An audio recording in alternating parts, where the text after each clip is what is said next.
querida familia. Bueno, siempre será para nosotros un privilegio el poder estar entre ustedes sirviendo, participando de la obra del Señor que hace allí en Noroccidente, la buena obra que el Señor comenzó y que perfeccionará hasta el día en que el Señor nos llame o regrese. Entonces, en este tiempo, en esta reunión de oración, por nuestra parte, por favor, no dejen de orar. Gracias por orar. Necesitamos amar más al Señor, necesitamos amar más a nuestro prójimo como Cristo nos ama. Queremos que el Señor nos use para que otros reciban su evangelio, a ser discípulos de Cristo y también para extender la obra de su iglesia en donde nos tiene el Señor. Gracias a Él, a su misericordia, sí, estamos fortalecidos en Él, aprendiendo que el Señor es más que suficiente y que todo lo podemos en el Señor Jesús, que nos da las fuerzas. Ahora, pues uniéndonos a este tiempo de estudio bíblico, en esta reunión de oración, entonces, bueno, vamos a dar comienzo al estudio de las Escrituras. Les voy a pedir que oremos juntos, le pidamos al Señor que nos hable, que nos edifique, que su palabra produzca fruto espiritual por el Espíritu Santo en nuestras vidas. Así que vamos a orar. Señor, ayúdanos, te necesitamos conocerte más, necesitamos ser transformados más a la imagen de Cristo, necesitamos que tu Espíritu nos guíe a toda la verdad, necesitamos vidas que vivan como es digno del Evangelio, de la gracia de Cristo que nos ha salvado. Necesitamos vidas que glorifiquen y honren tu nombre. Necesitamos vidas que muestren lo majestuoso, lo sabio, lo soberano, lo misericordioso, lo justo, lo santo que eres, Señor. Por favor, ayúdanos. Te pedimos esto en el nombre del Señor Jesús. Amén. Bien, entonces, quisiera empezar pensando en las máquinas, en especial los autos, ¿no? Los que conocen de este tema dicen que el automóvil o el corazón, lo que hace que el automóvil tenga un gran desempeño, tenga un gran valor, proteja a quien lo utiliza, es el motor. Mejor dicho, el motor es el corazón, es lo que le da sentido, eficiencia al automóvil. Entonces, los que compran automóviles siempre se fijan de dónde fue hecho el motor, ¿no? Si fue hecho en Japón, en Corea del Sur, en Europa, Alemania, Estados Unidos, bueno. Y donde se tiene una calidad excelente, pues uno dice, no, ese carro es bueno. Nos encanta el diseño, por supuesto, que el carro tenga un diseño espectacular, una capacidad espectacular, pero si tiene un motor malo, la verdad, todo no sirve para nada, ¿no? Entonces, el auto, el corazón, lo que hace que el auto sea el auto es el motor. De hecho, aún un auto de alto diseño se mide mucho por el funcionamiento o la velocidad que él desarrolla. Si se dice que en tantos segundos anda a tal velocidad, entonces se dice, bueno, ese tiene un motor excelente. Entonces sí, las máquinas, los automóviles tienen motor. Y hoy quiero que pensemos nosotros en nuestra vida espiritual. Más en medio de la situación. El mundo debe estar hoy preocupado por la salud pública, preocupado por la situación política, preocupado por la economía, preocupado por el trabajo, bueno, preocupado por los recursos naturales. El mundo yo creo que este es el mundo de la preocupación. Pero los creyentes, nosotros también necesitamos tener una gran preocupación. No la que gobierna, controla la mente de los no creyentes, sino la preocupación que nos ayuda a tener un motor ideal por el cual funcione nuestra vida como Dios quiere que sea. Esa preocupación debe ser la santidad. Podemos decir que la santidad es el motor que hace que nuestra eficiencia, protección, desempeño en esta vida sea óptimo. Entonces, entre mejor calidad tenga la santidad, pues mejor vamos a hacer de funcionamiento. De hecho, nuestro motor de santidad fue dado nada menos por el Santo Señor, Creador de los cielos y la tierra. En Cristo, a través del Evangelio, el Santo Hijo de Dios da su vida, recibe el castigo por nuestros pecados, para que ahora nosotros tengamos una nueva vida donde vive el Espíritu Santo y seamos participantes de la naturaleza divina. Es decir, en nosotros ya hay un motor santo, pero muchas veces no lo hacemos funcionar en santidad. Y entonces, posiblemente, aunque tenemos ese gran diseño que ya a través de la salvación nos ha dado Dios, que es vivir en santidad, disfrutar de la santidad de Dios, no llegamos a ser lo que Dios desea en ese tema. Y de hecho, si tenemos problema en santidad, en todas las áreas que deseamos hacer para Dios, que deseamos vivir como Dios quiere, tendremos problemas. O sea, es fundamental. De hecho, sin santidad nadie verá a Dios. Nosotros sin Cristo estamos sin santidad. Por la misericordia y la gracia de Cristo recibimos una vida santa, de santidad. Pero es nuestra responsabilidad que ese nivel, que el funcionamiento, la calidad de esa santidad sea la que Dios quiere. Y de eso trata nuestra enseñanza de hoy. Para eso, para entender la santidad, porque a través de los diferentes grupos cristianos hay muchos conceptos de santidad. Algunos definen la santidad aislamiento, ¿no? Entonces, otros definen la santidad no legalismo, y otros hablan de la santidad como, ya ni siquiera se nombra, porque es como aburrido. Pero, ¿qué significa la santidad en la Biblia? Para eso hay que empezar con Dios. Hay que pensar en su carácter santo. Si entendemos qué significa el carácter santo, la naturaleza santa de Dios, entonces por supuesto nosotros podremos encontrar para nuestra vida el ideal, el parámetro, y podremos revisarnos hoy actualmente. De hecho, nuestra iglesia ya tiene varias décadas, por la gracia de Dios, funcionando, y es muy fácil que uno con los años se acostumbre a ciertas actividades, a ciertas, tenga costumbres, y ya pasan los años, entonces uno se siente ya pues un creyente de años. Pero es posible que tengamos un concepto de santidad y una experiencia de la santidad que no es la voluntad de Dios. Así que siempre, siempre tenemos que estar mirando al Señor, considerando su naturaleza, sus atributos, y luego preguntándonos, ¿cómo estoy yo en esto que Dios, por su gracia, ya me ha dado y me ha llamado a hacer? Entonces, bueno, por supuesto, no estoy echando por tierra que Dios nos manda a amar, que Dios nos manda a ser sabios, que Dios nos manda a servirle, que Dios nos manda a adorarle, a glorificarle. Pero vuelvo y repito, sin santidad o una santidad deficiente, todas esas actividades no son bien hechas. No tienen, mejor dicho, no tienen valor. Bueno, terminaremos amando como los no creyentes aman. Terminaremos siendo sabios como los no creyentes son sabios. Terminaremos sirviendo como serviría cualquier buena persona en otro tipo de religión. Pero si queremos una adoración, un servicio, una alabanza, un amor a otros que sea nivel Dios, porque ya lo hemos recibido en Cristo y porque el Espíritu Santo mora en nosotros, entonces necesitamos santidad, vivir en santidad. De hecho, que días pensaba con Milena esto de la responsabilidad del esposo de amar a la esposa, y nos encanta escuchar eso, y a la esposa el someterse a su esposo. Entonces nosotros decimos, wow, ese es el ideal del matrimonio, y por supuesto es así. Pero hablábamos con Milena y le decía yo a ella, mira, yo puedo tener todas las intenciones de amarte como Cristo ama a la iglesia, y puedo hacer algunas actividades, pero para que eso llegue a ser día a día una realidad en ti y en mí, debo tener santidad.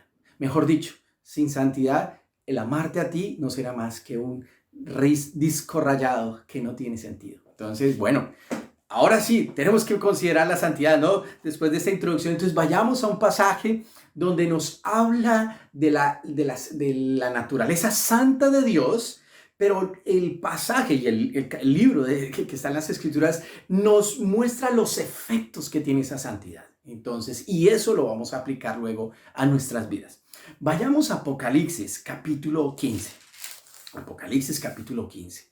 Entonces estamos en el libro que muchos le tienen miedo considerar. Estamos en el libro que algunos se enfocan en que ahí viene la ira de Dios y el castigo. Y entonces ese libro es solo es un Dios mal geniado que quiere destruir. Sí hay ira, sí se manifiesta la ira de Dios, sí hay castigo por la maldad, pero también es un libro de gracia, o sea, es impresionante y es un libro misionero a más no dar. Y es un libro de esperanza impresionante. Pues, de hecho, Apocalipsis fue escrito para enseñarnos al pueblo de Cristo cómo vivir en tiempos de sufrimiento, donde el mundo está preocupado. Apocalipsis nos dice, ustedes son de Cristo, deben vivir de tal manera, esperanzados en el Señor y en santidad. Wow. Entonces, cuando llegamos al capítulo 15, el libro ha empezado por mostrarnos al glorioso y santo Señor de los ejércitos. A Señor Jesucristo glorificado, siendo de gloria y santo, santo. Se ha adorado a Dios por su santidad. De hecho, la santidad del Señor Jesús revisó la iglesia en su momento y nos sigue revisando ahora. Y muestra cada problema, muestra nuestras malas interpretaciones de la Biblia, algunas herejías, muestra nuestra mala santidad, etcétera. Y el Señor a cada uno nos habla en razón a su santidad, nos exhorta al arrepentimiento, al volver al camino, al volver al amor, al volver a las buenas obras. Y eso ocurre en las primeras partes. Luego entonces nos empieza a mostrar el panorama. El día del Señor, cuando Dios por su santidad castigará la maldad, el pecado, la injusticia de todas las fuerzas del mal, de Satanás, los demonios, los incrédulos. Y aún su pueblo va a ser allí pasado por el fuego. En razón a su santidad, Dios tiene preparado un juicio para exterminar, darle fin al pecado que por un tiempo determinado gobernó un mundo caído y donde estaba Satanás ahí en cabeza, para dar paso, ponerle final a esto y darle paso a cielos nuevos y tierra nueva, donde morará la justicia, o sea, donde estará el Dios santo, con la creación santa, con su pueblo santo y sus ángeles santos por los siglos de los siglos adorándole. De eso nos habla Apocalipsis. Cuando llegamos al capítulo 15 estamos en la última etapa de los juicios de Dios. Ya han empezado unos sellos después de la adoración que se le hizo al Cordero y al que está sentado en el trono, al Dios santo. Y entonces después de esas copas vienen unas trompetas y cada una, la séptima da lugar a otra, y después de la séptima se dan paso ahora a unas copas. Y en ese interludio hay una escena donde Juan está viendo. Esto no son sueños, imaginaciones, mitos, nada de eso. Esto no son alegorías, esto es real, lo que Juan está viendo acá. Y entonces Juan ve la escena y empieza en el versículo 1 del capítulo 15 de Apocalipsis diciendo, vi. Cuando usted ve esta palabra en Apocalipsis es porque Juan está allí en vivo y en directo y va a empezar un tema muy importante. Entonces dice, vi en el cielo otra señal. Es grande y admirable. 7 ángeles de que tenían las 7 plagas postreras, porque en ellas se consumirá la ira de Dios. Wow. Entonces el Dios santo, que es alérgico, por decirlo así, que aborrece el pecado, que no tiene ninguna relación, ni la más mínima partícula de maldad, entonces su santidad le lleva a manifestar su ira para poner fin. O sea, a veces pensamos en la ira de Dios como algo injusto. Nunca, jamás. Más bien la ira de Dios es una bendición, porque gracias a esa ira se va el mal, se extermina el mal. ¡Wow! Y el que ha hecho el mal recibe conforme a sus obras, recibe las consecuencias de su maldad.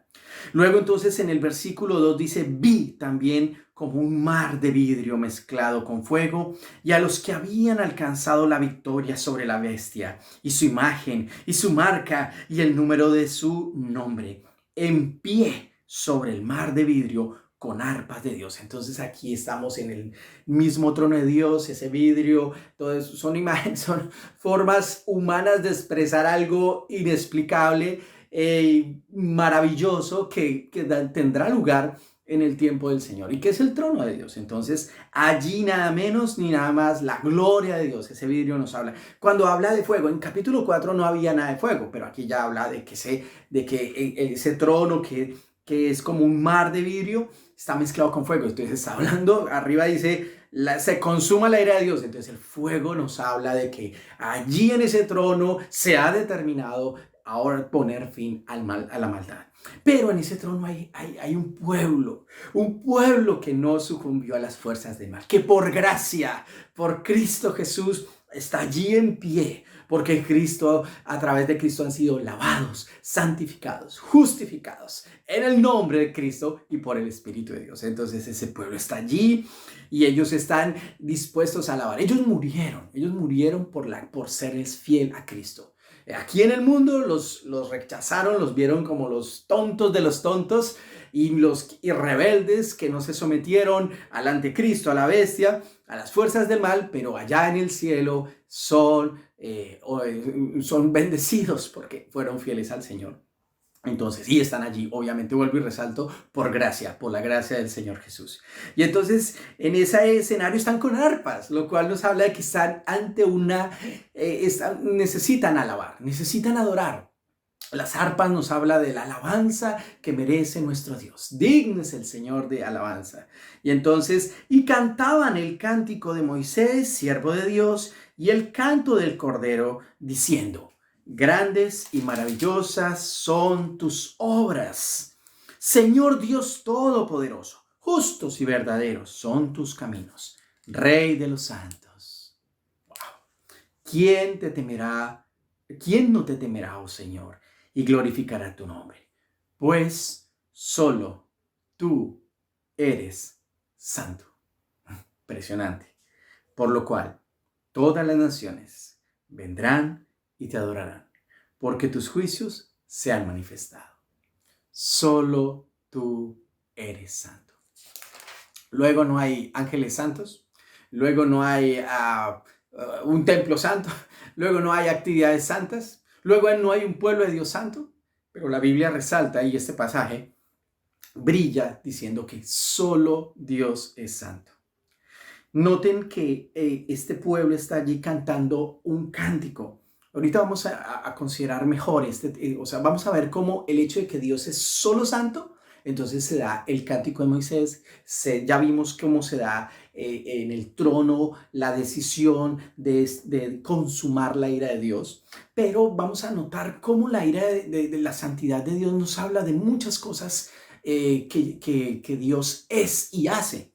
Entonces, este pueblo que es salvado por Cristo y que está ante la presencia de Dios para adorar a Dios, canta un cántico. El cántico de Moisés. Bueno, la verdad es que en el Antiguo Testamento, en los libros de Moisés, precisamente hay dos cánticos. En el cántico que está en Hechos capítulo 15 y en Deuteronomio 32. El de Hechos 15 es en razón a la liberación de la esclavitud, de la opresión, de la maldad del faraón de Egipto en el pueblo de Dios, donde Dios viene y castiga la maldad, vence.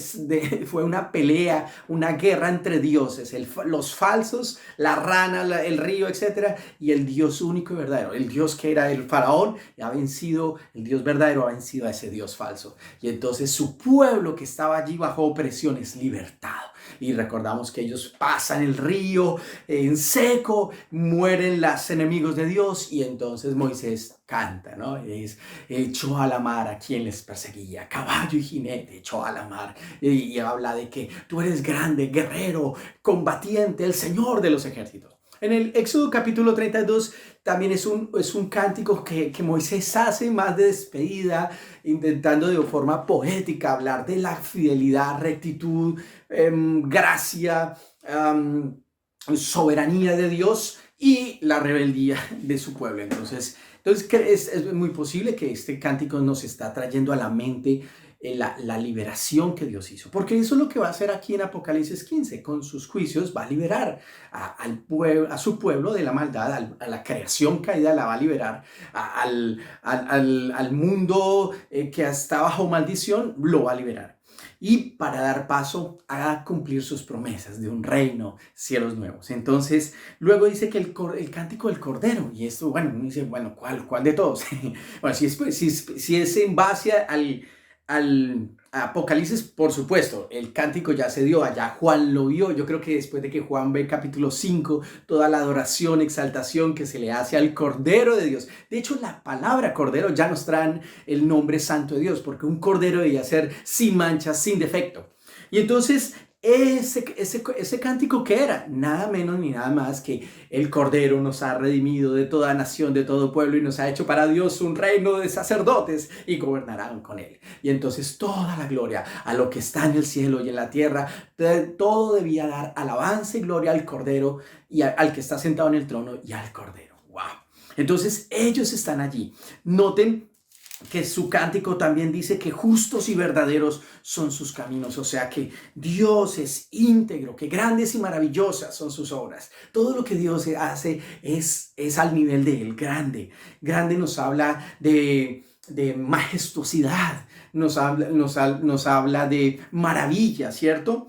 Y bueno, maravilloso también nos habla de excelencia, de esplendor, de magnificencia, etcétera, etcétera. Y luego entonces también utiliza el nombre Juan, esta alabanza que se hace allí en el trono de Dios por parte de ese pueblo que está ante su presencia. Ese pues le llama al Dios verdadero, el Señor Dios Todopoderoso. Nos habla de que Él es único, majestuoso, grande y soberano. Y luego dice, ¿quién no te temerá? O sea, esto es una respuesta, es una pregunta que tiene una respuesta lógica. Todos los seres humanos al final, toda rodilla que está en los cielos, en la tierra y debajo de la tierra, toda rodilla se doblará y confesará que Jesús es el Señor para gloria de Dios Padre. Y al final entonces dice, porque solo tú eres santo. ¡Wow! Entonces, todo eso en razón a que el ser de Dios, la naturaleza de Dios es santo. Cuando hablamos de la santidad de Dios, no es que aquí está Dios y entonces Él se agregó santidad. Entonces la santidad como que está aquí a este lado, en un baldecito, y entonces Dios se la puso. No, eso no es santidad. La santidad, cuando se dice que Dios es santo, significa que en su ser, en todo su ser es absolutamente santo. Pero noten cómo nos describe lo que significa para Dios es santo. Primero, que Él es majestuoso, que Él es único, que todo lo que hace es perfecto, que todo lo que siente es perfecto, que todo lo que planea es perfecto. También nos habla de una pureza inigualable, sin contaminación, sin mancha, limpio desde Él en sus preciosos ojos. Una forma de expresar la santidad de Dios para ver el mal. Jamás ha hecho algo injusto. El juez de toda la tierra siempre hará lo que es correcto. Nos habla entonces, la santidad de Dios nos habla de que es íntegro, correcto, justo, actúa bien, único, majestuoso, y todo esto entonces lleva a su pueblo a adorarle. De hecho, si uno mira más a fondo el tema de la santidad o la palabra cuando se adora a Dios por su santidad, no solo se habla de que es un Dios que no soporta la maldad y que es justo, sino también en esa escena se resalta su gracia y su salvación. Entonces, cada vez que pienses en Dios como santo, piensa no solo en un Dios que es puro, puro, puro, sin pecado, purísimo, sino también en un Dios que salva, en un Dios que redime, en un Dios que también cuando castiga la maldad, lo hace en razón a que antes dio la oportunidad de salvación y fue rechazado. ¡Wow! Eso es precioso, ¿no? De hecho, esa es la historia de Apocalipsis, de la obra misionera. La santidad de Dios lleva a ser una obra misionera sin precedentes. 144,000 personas del pueblo de Dios, probablemente todos judíos, llevando el evangelio a todas. Hasta un ángel trae el evangelio eterno, ¿no? Entonces, observa lo que significa la santidad. En la Biblia, cada vez que alguien se encontró ante el Dios santo, Isaías, Pedro, etcétera, siempre dijeron, ay de mí, que soy hombre pecador, apártate de mí, que soy un pecador. Pero en ese momento la santidad de Dios no solo manifestaba su odio y rechazo por el pecado y que hay ira del pecador, sino también que hay gracia y salvación a él. O sea, nota esto, es muy, muy precioso. O sea, Dios no soporta el pecado porque es santo, pero Dios provee los medios para librarme del pecado y que yo no reciba su ira porque es santo. O sea, hay un amor santo de Dios. O sea, cuando miramos esto, notamos que la santidad impermea todo. Impermea todo, impermea su amor santo, su sabiduría santa, sus caminos santos, sus obras santas. Todo es único, majestuoso, puro, ser perfecto. Y ahí estamos tú y yo. diciendo, wow, cayendo de rodillas, diciendo, santo, santo es el Señor.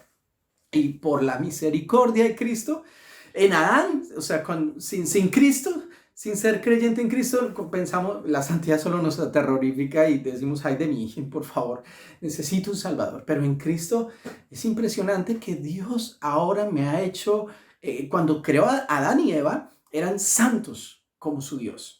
Cayeron y dejaron la santidad por la corrupción, por la caída, por la muerte. Y la creación quedó inmunda. Entonces, pero luego a través del medio que él dio para solucionar el pecado y sus consecuencias, que es establecer, hacer su juicio sobre un sustituto para salvar al pecador. Entonces, y en esto se basa toda la actividad de sacrificios del Antiguo Testamento, y en esto entonces Dios brinda la santidad, restaura la santidad de quienes confían en él. Y en el Nuevo Testamento, de hecho el Antiguo Testamento, para adorar a Dios correctamente, para servir a Dios correctamente, para vivir correctamente la vida que Dios le aclara, que a Dios le agrada, era en razón a la santidad. No podían haber un templo inmundo, no podían haber personas inmundas, no podían haber artículos inmundos, no podían haber lugares inmundos, todo tenía que ser santo. Y en el Nuevo Testamento, nuestro gran Dios y Salvador, el Señor Jesucristo, es ese sumo sacerdote santo sin manchas, ese soberano santo, es único y majestuoso. Si notas entonces esto de la santidad, entonces la santidad nos habla, no solo lleva la santidad por ser la naturaleza de Dios mismo, hace que haya amor, que haya juicio, que haya integridad, que haya justicia. Y eso ahora lo aplicamos a nosotros. O sea, venimos aquí al motor. ¿Te acuerdas del auto? De que si el motor falla, entonces todo, por más bonito que estés por fuera, por más diseño y que tengas fibra de vidrio, etc. Pero si tienes un motor malo, no sirve para nada. Entonces, eso hablamos de nivel de las máquinas, o cualquier máquina que tenga por fuera una gran capacidad, pero si es mala de motor, no sirve para nada. Bueno, eso ocurre con nuestra vida, queridos hermanos. El mundo anda preocupado por las cosas del mundo, la salud, los recursos naturales, el orden público, la violencia, las guerras, etcétera, la economía, pero nuestra preocupación debe ser la santidad. Eso debería quitarnos el sueño. Y no porque necesitamos llegar a ser santos, sino porque en Cristo ya somos santos y Dios nos manda a andar en santidad. Santificarnos, es decir, vivamos al nivel, a la altura de esa santidad. Entonces, ahora nos preguntamos, bueno, quizás tú ya llevas, este año por la gracia de Dios, yo llevo 23 años de ser cristiana, entonces uno empieza como a sentirse muy santo, ¿no? Imagínense, 23 años. Y entonces yo ya oro y ya estoy fiel, ya he estudiado y la Biblia y le sirvo al Señor, entonces uno ya como que ya le hablan de santo y uno dice, esto es para los no creyentes o para los incrédulos, o para los por ahí esas iglesias de mala doctrina, ahí que hablen de santidad. Yo ya me siento muy santo. Tú y yo estamos muy, muy mal. No, la santidad, nota que nosotros podemos tener un concepto de santidad muy simplemente aislarnos, porque si me contacto con los no creyentes me contamino. Uy, no sabes qué es la santidad. O tienes un concepto de santidad donde si no soy así, Dios nunca me va a salvar. Uy, entonces todo lo que tienes el budismo te iría mejor, o te iría el islam o cualquier otra religión. O sea, jamás nosotros buscamos la santidad para que Dios nos salve. No. O simplemente piensas en una santidad como que eso era ya eso es para el domingo en la música, en la alabanza, entonces cantamos de santidad, pero sí, tristemente vivimos como con una vida no santa. ¿Qué nos enseña el carácter santo de Dios, la naturaleza santa de Dios? Y en esto quiero terminar. Nos enseña que, primero, si tú y yo queremos crecer espiritualmente, si tú y yo queremos hacer impacto a nuestra vida y a quienes nos rodean, necesitamos la santidad. Ahora, ¿cómo puedes saber que estás experimentando la santidad que Dios ya te ha dado en Cristo y que por el Espíritu Santo la puedes manifestar? Amor, integridad, justicia, hacer lo correcto. obra misionera. O sea, hay que estar, el que está viviendo en santidad quiere que los no santos sean santificados por Cristo. Es imposible decir yo estoy muy santo, muy en ese nivel, yo no tengo problemas y no estar hablándole a otros de Cristo. ¿De qué otra manera más? Queremos estar con el pueblo de Dios para servir. O sea, el que está creciendo en santidad no está ya aislado, encerrado en su casa porque aquí, bueno, ahora como tenemos celular, YouTube y todo esto, ¿para qué la iglesia? No, no, no. El que está creciendo en santidad necesita estar con el pueblo de Dios creciendo para servir. Entonces tal vez yo no soy tan santo, ¿no? El que está creciendo en santidad está siendo más humilde. No se cree tanto, porque es que la santidad que Dios nos manda es la de Él. Entonces, brutos, yo siempre estoy mal. Entonces, cuando estamos creciendo en santidad, cuando estamos viviendo en la santidad que Dios le agrada, también tenemos compasión. Mostramos amor. Entonces, no pienses que eres santo solo porque no ves pornografía o porque no escuchas la música de los no creyentes o porque no vas a las fiestas y porque tu vocabulario es súper sagrado. Qué bien que estás haciendo eso. Pero eso es una santidad a medias. La santidad que, como vimos en el ser de Dios, le lleva a Él a mostrar rechazo por el pecado y a no estar apartado del pecado, pero le lleva a mostrar solución a ese pecado a través del amor y de la obra de Cristo, de la salvación. La santidad de Dios lleva a buscar los medios para liberar al hombre. La santidad de Dios lleva a servir. La santidad de Dios lleva a edificar a otros. Entonces, si tú y yo estamos creciendo en santidad, tenemos que en todo tendrá que haber es manifestarse. No es solo santidad para no hacer las cosas pecaminosas. Qué bueno que es así. La santidad entonces nos permitirá amar al cónyuge como Dios, como Cristo ama a la iglesia. La santidad nos abrirá la puerta para criar los hijos en el Señor. La santidad nos permitirá ser los empleados que Dios quiere. Nos permitirá servir al Señor con alegría. Nos permitirá ofrendar con adoración genuina. Nos permitirá buscar que los no creyentes, los perdidos, sean alcanzados a Cristo. La santidad nos llevará a glorificar a Dios. Necesitaremos andar con arpas para adorar al Señor. O sea, no puedes decir que estás siendo santo cuando eres así. Nos mostraron por la Edad Media que la santidad era alguien vestido de una ropa especial, aislado en un sitio sumamente serio y con una sumamente... No. La santidad nos lleva a ser luz y sal en un mundo en tinieblas. La santidad tampoco nos lleva a ser camaleones, ¿no? De lunes a viernes vestidos del traje del no creyente y el domingo muy santico. No. La santidad nos lleva a ser transparentes, sinceras. Entonces, bueno, quien les habla predica esto porque necesita crecer más en santidad. Y te doy este mensaje porque me confronta. 23 años después de estar en Cristo, pienso en la santidad de mi Dios, como lo dice Apocalipsis, y digo, brutos. A empezar.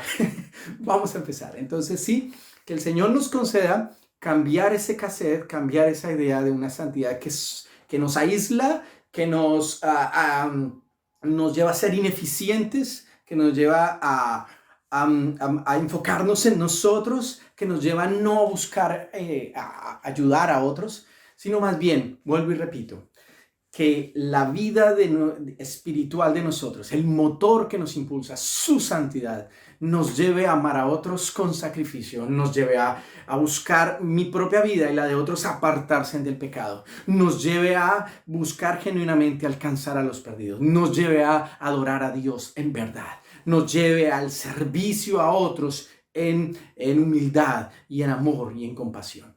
Bendito sea nuestro Dios. Termino con el Salmo 99, que nos habla de la santidad del Señor. Dice así, Salmo 99.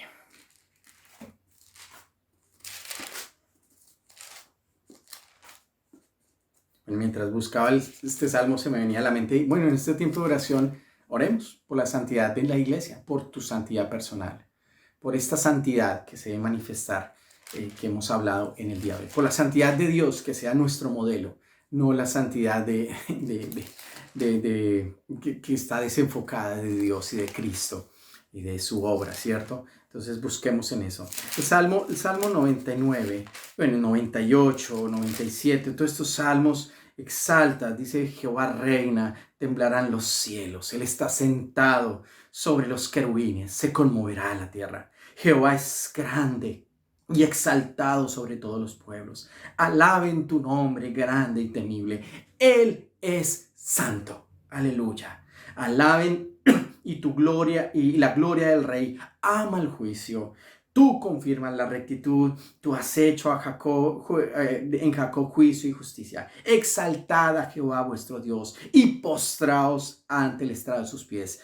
Él es santo, santo, santo. Versículo 9 dice, exaltad a Jehová nuestro Dios, postraos ante su santo monte, porque Jehová nuestro Dios es santo. Pero todo este pasaje nos muestra, volvemos al mismo punto, nos muestra que la santidad lleva a Dios a apartarse del pecado, a ser único, majestuoso, a hacer obras maravillosas, pero también a manifestar amor, gracia, a libertar, a tener hacer más que suficiente para nuestras vidas. Hacer la razón de que este mundo podría encontrar una verdadera transformación. Y nos habla a nosotros hoy sobre lo mismo. Debemos ser santos porque Dios es santo, pero nuestra santidad se manifestará en que todo esto, lo que Dios nos ha llamado a hacer, alcanzar a los perdidos, edificarnos en amor y adorar a Dios, sea santo, sea hecho en santidad. Que el Señor les bendiga, les extrañamos, les recordamos con mucho cariño y que el Señor siga completando y perfeccionando la buena obra que está haciendo en la familia Noroccidente. Les amamos. Vamos a orar para terminar. Señor, perdónanos porque si pensamos en tu santidad y lo que esa santidad causa en el universo, a los no creyentes y a tu pueblo, Señor, nos quedamos cortos. Ayúdanos a tener una santidad que muestre el amor tuyo, la gracia tuya, o que hagamos todo en amor, en gracia, pero en santidad.